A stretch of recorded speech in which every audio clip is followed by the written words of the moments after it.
नमस्कार, मैं विक्रम सिंह।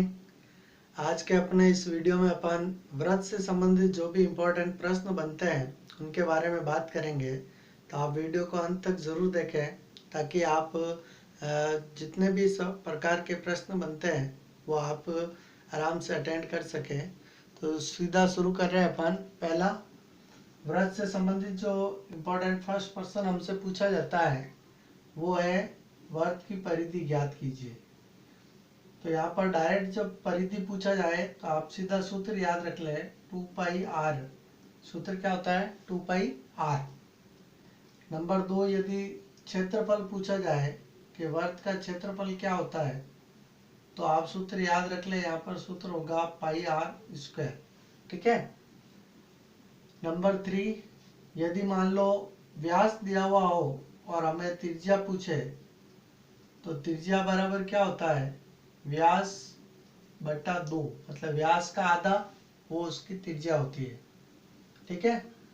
यहाँ पाई की जो वैल्यू है, पाई का जो मान होता है वो 22/7 या फिर 3.14 भी कह सकते हैं।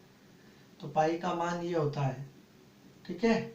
और आर जो है वो वर्त की त्रिज्या है। आर वर्त की क्या है? त्रिज्या है।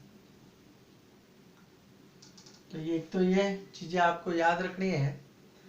यहाँ अपन प्रश्न ले रहे हैं। पहला इंपॉर्टेंट प्रश्न है हमारे पास कि वर्त की जो परिधि है, वर्त की परिधि वो हमें दे दी है 44 सेंटीमीटर और हमसे पूछ रहा है वर्त का क्षेत्रफल जो है वो ज्ञात करो। तो आप देखो यहाँ पर परिधि आपको दी हुई है, परिधि 144 है। परिधि का सूत्र क्या होता है? 2πr होता है। तो 2πr का जो मान है वो कितना दिया हुआ है? 44 दिया हुआ है। ठीक है। अब यहाँ से अपन क्या निकालेंगे? r निकालेंगे। तो पहली चीज तो देखो, ये जो 2π है वो जब बराबर के उधर जाएंगे तो 44 के नीचे आ जाएगा। तो r बराबर कितना हो गया? 44/2π। क्लियर। अब पाई का मान यहाँ रख देते हैं। तो पाई का जो मान है वो कितना है हमारे पास? 22/7 ऊपर चला जाएगा। आगे जब आप करोगे तो देखो नीचे 22 × 2 करोगे कितना आता है? 44 आता है। तो ऊपर 44 × 7 लिखा हुआ है और नीचे जब 22 को 2 से गुणा किया तो 44 आ गया। इस 44 से 44 कैंसिल हो गया है। तो r की वैल्यू कितनी आ गई हमारे पास? 7 सेंटीमीटर। लेकिन हमें r नहीं पूछा, हमें क्या पूछा है? क्षेत्रफल ज्ञात करो। क्या पूछा है? क्षेत्रफल ज्ञात करो। तो आप देखो यहाँ क्षेत्रफल का जो फॉर्मूला है आपके पास, क्षेत्रफल का सूत्र क्या होता है? तो क्षेत्रफल बराबर होता है πr²। जब आप मान रखोगे तो पाई का मान कितना होता है? 22/7 होता है। इंटू r कितना है? 7 है, जिसको कितनी बार लिखना है? 2 बार लिखना है। r पर स्क्वायर है इसलिए r को 2 बार लिखना है। अब यहाँ 7 का भाग देंगे तो ये 7 का भाग यानी 7 से 7 कैंसिल हो गया है। तो अपने पास क्या बचा? 22 × 7। दोनों को गुणा कर लो। 7 दूनी 14, असल की 1, 7 दूनी 14 और 1 कितना होता है? 15 होता है। तो ये आपका क्षेत्रफल, चूंकि r² में तो क्षेत्रफल सेंटीमीटर स्क्वायर में आ जाएगा। तो इस तरह से आप जो है वर्त की परिधि के द्वारा क्षेत्रफल निकाल सकते हैं, या फिर एग्जाम में क्षेत्रफल दिया हुआ हो तो आप परिधि भी निकाल सकते हैं। क्लियर। पहला प्रश्न। चलते हैं दूसरे प्रश्न की तरफ। दूसरा इंपॉर्टेंट प्रश्न है, सवाल दिया हुआ हमें कि एक वर्त है मान लो। ठीक है। और उस वर्त का केंद्र बिंदु है यहाँ पर O। वर्त का केंद्र बिंदु दिया हुआ है। ये यहाँ पर इसकी त्रिज्याएं हैं A और B, और इनसे स्पर्श रेखा 2 खींची गई है। AP या P लिख लेते हैं, AP और BP, ये 2 स्पर्श रेखा है। अब हमें इस कोण का मान दे दिया 130 डिग्री और हमसे सवाल पूछ रहा है कोण APB का मान ज्ञात करो। तो आप ध्यान रखना कि जब भी वर्त हो, स्पर्श रेखा खींची हुई हो, तो कोण AOB प्लस कोण APB, इन दोनों का जो मान होता है वो कितने डिग्री होता है? 180 डिग्री होता है। ठीक है। अब AOB का मान कितना दिया हुआ है? 130 दिया हुआ है। 130 डिग्री प्लस कोण APB हमें ज्ञात करना है, बराबर कितना लिखा हुआ है? 180 डिग्री।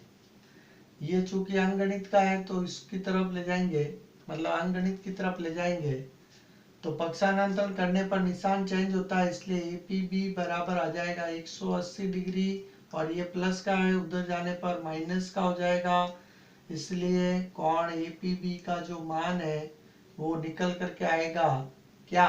180 में से 130 माइनस करना है तो बच गया, देखो 0, 8 में से 3 गए 5, और 1 में से 1 घटता है तो 0 ही रहता है। तो कोण APB का मान आ गया कितना डिग्री? 50 डिग्री। यदि मान लो यहाँ लाइन खींची हुई हो और आपसे इस कोण का मान पूछे, मतलब कोण APO का मान पूछे, कोण APO का मान, तो आप याद रखना कोण APO जो होता है वो कोण APB का आधा होता है ना? क्यों? क्योंकि ये पूरा कोण जो था उसको इसने दो भागों में बांट दिया है, समद्विभाजन हो गया यहाँ पर। तो अपन मान रख देते हैं APB का मान कितना था? 50 डिग्री था, और 50/2 मतलब 2 का भाग दोगे तो कितने डिग्री आ जाएगा? 25 डिग्री आ जाएगा। ये आपका कोण APO का मान आ गया है। तो इस तरह से ये भी प्रश्न इंपॉर्टेंट है।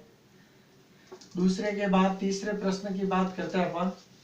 तीसरा प्रश्न हमारे पास है कि मान लो एक वर्त है, ठीक है, यहाँ पर एक वर्त है और इस वर्त क्या ये केंद्र बिंदु है O, यहाँ पर कोई भी जीवा दी हुई है, ये AB जीवा है, ठीक है। इस जीवा की जो लंबाई है वो हमें दे दी है 10 सेंटीमीटर, और वर्त की जो त्रिज्या है उसका मान हमें दिया हुआ है 13 सेंटीमीटर। हमें सवाल पूछ रहा है केंद्र बिंदु से इस जीवा की जो दूरी है उसको हमें ज्ञात करना है। केंद्र बिंदु से जीवा के बीच की जो दूरी है उसे ज्ञात करो। तो यहाँ ये लंब है, इसका मतलब 90 डिग्री का कोण है, और ये जो लंब है वो इस जीवा को दो भागों में बांट रहा है, समान भागों में, इसलिए ये 5 सेंटीमीटर हो जाएगा, ये भी 5 सेंटीमीटर हो जाएगा। अब ये समकोण त्रिभुज बन गया है। इस तरह से समकोण त्रिभुज है आपके पास, यहाँ नाम लिख लेता हूं मैं, ठीक है। ये 5 सेंटीमीटर है जिसको हम आधार कहते हैं, ये 13 सेंटीमीटर है जिसको हम कर्ण कहते हैं, और ये जो जीवा के और केंद्र के बीच की दूरी, मतलब हमें लंब जो है वो क्या करना है? ज्ञात करना है। तो अपन जानते हैं यहाँ पर कि जबकि समकोण त्रिभुज बनता है और लंब ज्ञात करना है तो आप पाइथागोरस प्रमेय लगाएंगे, पाइथागोरस प्रमेय। तो पाइथागोरस प्रमेय में लंब ज्ञात करने का फॉर्मूला क्या है भाई? लंब बराबर होता है अंडर रूट का निशान कर्ण स्क्वायर माइनस आधार स्क्वायर। क्लियर? अब आप इसके मान रखोगे तो देखो कर्ण कितना दिया हुआ है? 13 है, तो 13 का स्क्वायर करना मतलब 13 × 13 करना, माइनस आधार 5 है तो 5 का स्क्वायर करना मतलब 5 × 5 करना। जब आप गुणा करोगे तो 13 को 13 से गुणा करोगे तो आएगा 169, और माइनस 5 को 5 से गुणा करोगे तो कितना आएगा? 25। आगे करोगे तो 169 में से 25 माइनस कर लो, कितना बचेगा? 144। अब हमें 144 का वर्गमूल निकालना है, ठीक है। तो जैसे ही अपन इसका वर्गमूल निकालेंगे, वर्गमूल मतलब आप जानते हैं वर्गमूल किसे कहते हैं? जैसे मान लो ये 144 है, हमने यहाँ 2 का भाग दिया, 7 दूनी 14, 2 दूनी 4, फिर 2 का भाग दिया, 3 दूनी 6, 6 दूनी 12, फिर 2 का भाग दिया, 2 एकम 2 और 2 अट्ठे 16, 2 का भाग दिया, 2 नम 18, फिर 3 का भाग दिया, 3 तिया 9, और लास्ट में 3 का भाग दिया एक बार। यहाँ देखो 2 का जोड़ा एक बार बन रहा है, 2 बार बन रहा है, और 3 का जोड़ा एक बार बन रहा है, मतलब 2 × 2 × 3। जब जोड़ा बनता है उसको अपन एक एक बार लेते हैं, गुणा करो, 2 दूनी 4, 4 तिया 12, तो इसका मतलब इसका जो वर्गमूल निकला वो कितना आएगा, 12 आएगा। तो 12 सेंटीमीटर है वो हमारे पास क्या निकल करके आ गया है, लंब निकल करके आ गया। यदि हम 12 को 12 से गुणा करें तो कितना आ जाएगा, 144 आ जाएगा। क्लियर। अगर आपको कर्ण पूछ ले इसी सवाल में तो आप कर्ण भी निकाल सकते हैं, और अगर आधार पूछे तो आप आधार भी निकाल सकते हैं। तो मैं यहाँ फॉर्मूले लिख रहा हूँ आपको कि यदि मान लो कर्ण पूछे तब आप क्या करोगे, बराबर में अंडर रूट है, आधार स्क्वायर जो होता है उसमें प्लस करना है किसको, लंब स्क्वायर को, तो आपका कर्ण निकल जाएगा। और यदि मान लो आपको आधार पूछे तो फिर अंडर रूट का निशान है और कर्ण स्क्वायर में से माइनस करना है आपको किसको, लंब स्क्वायर को, तो आप आधार भी निकाल सकते हैं। क्लियर हो गया। तो इस तरह से ये तीसरा इंपॉर्टेंट प्रश्न है जिसकी हमने बात करी है। तीसरे के बाद चौथा इंपॉर्टेंट प्रश्न जो एग्जाम में बार बार पूछा जाता है, यहाँ ध्यान दें, ये वर्त है, ठीक है, और ये चतुर्भुज बना हुआ है यहाँ पर, इस तरह से इनके नाम लिख लेते हैं, ए बी सी और डी।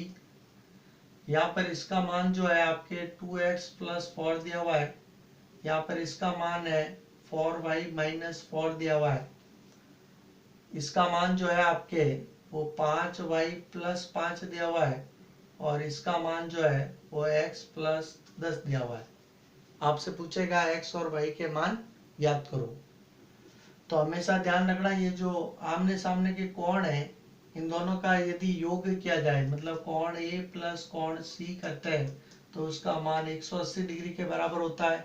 इसी तरह से कोण B + कोण D करते हैं तो इसका मान भी 180 डिग्री के बराबर होता है।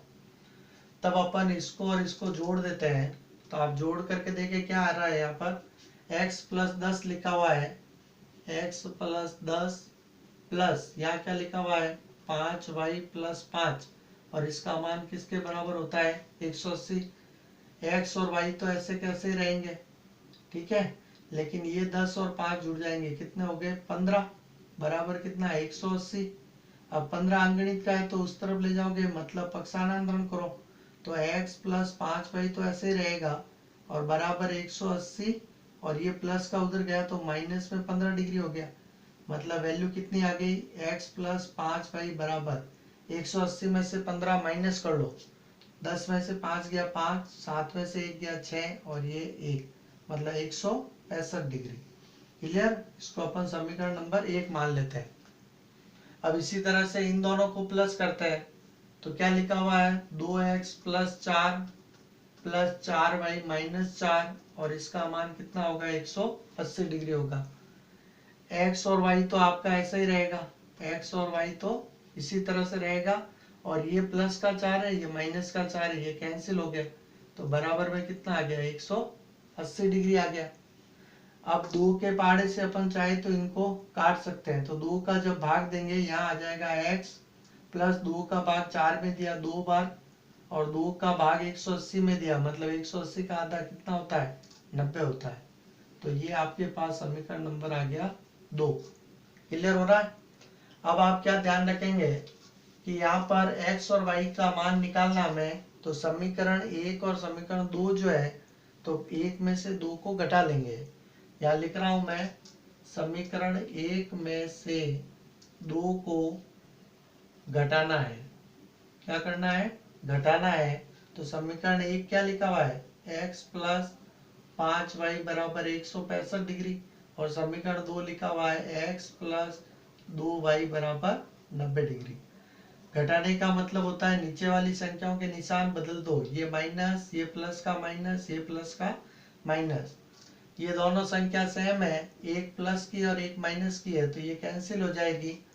अब 5 में से 2 घटाते हैं तो कितना बचता है 3y, और 165 में से 90 घटा लो तो 5, और 16 में से 9 गए 7। हमें y निकालना है, तो y बराबर कितना होगा 75, और ये 3 कहाँ चले जाएंगे नीचे। जब आप 3 का भाग दोगे 75 में, तो आपके पास y की वैल्यू आ जाएगी, देखो 3 दूनी 6, 1 बचेगा और 3 का भाग 15 में कितनी बार जाता है? 5 बार। तो y का मान कितना आ गया है? 25 डिग्री। क्लियर? अब यदि आपको x का मान निकालना है तो आप x का भी मान निकाल सकते हैं। जैसे हम कह रहे हैं कि x प्लस 2y बराबर कितना डिग्री है? 90 डिग्री है। अब x आपको निकालना है तो प्लस 2 इंटू वाई का जो मान निकाला आपने 25 डिग्री वो यहाँ लिख लें, और बराबर में कितना है? 90 डिग्री है। जब 25 को 2 से गुणा करेंगे तो 25 को 2 से गुणा किया कितना हो गया? 50। बराबर में कितना है? 90 डिग्री। इस 50 को अपन उस तरफ भेजेंगे क्योंकि ये अंगणित है, तो x बराबर आ जाएगा 90 डिग्री माइनस 50 डिग्री। और आप जानते हैं 90 में से 50 माइनस करते तो कितना डिग्री आता है? 40 डिग्री आता है। तो इस तरह से x की वैल्यू भी आप निकाल सकते हैं। क्लियर? तो यहाँ मैंने आपको पूरा समझाया है, आप प्रैक्टिस करें इसकी 2-3 बार, ताकि आप इन सवालों को जो है आराम से निकाल सकें। तो आज हमने व्रत से संबंधित जो इम्पोर्टेंट प्रश्न बनते हैं उनके बारे में बात करी है। अगले वीडियो में भी व्रत से संबंधित जो भी इम्पोर्टेंट और प्रश्न बनेंगे उनके बारे में बात करेंगे। तब तक आप जो है इनका अभ्यास करें, और यदि आपको पसंद आ रहा हो तो आप कमेंट करके ज़रूर बताएं। ठीक है? तब तक नमस्ते, जय हिंद, जय भारत।